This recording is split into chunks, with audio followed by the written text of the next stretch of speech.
അടുത്തത് ക്വസ്റ്റ്യൻ ആയിട്ട് ചെയ്യുന്നത് റൈറ്റ് ആൻഡ് ഈക്വലൻ്റ് നമുക്ക് ഈ 3+4j എന്ന് പറയുന്ന ട്രിഗ്നോമെട്രിക് ഫോം തന്നിട്ടുണ്ട്. അതിനെ പോളാർ ഫോമിലോട്ട് കൺവേർട്ട് ചെയ്യാം. പോളാർ ഫോമിലോട്ട് കൺവേർട്ട് ചെയ്യണമെങ്കിൽ റെക്റ്റാങ്കുലർ ഫോമാണല്ലോ 3+4j4.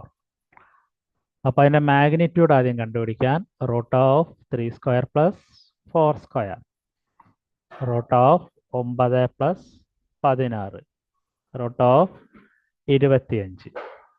√25 എന്ന് പറഞ്ഞാൽ 5 യൂണിറ്റ് ആണ് മാഗ്നിറ്റ്യൂഡ് എന്ന് പറയുന്നത്.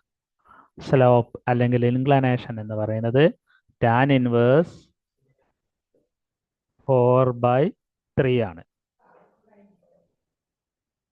അപ്പോൾ ആംഗിൾ എന്ന് പറഞ്ഞാൽ 51 ഡിഗ്രിയാണ്. ഇങ്ങനെ പോളാർ ഫോം എന്ന് പറഞ്ഞാൽ 5 ആംഗിൾ 3.1 ഡിഗ്രിയാണ്. Thank you for watching this video.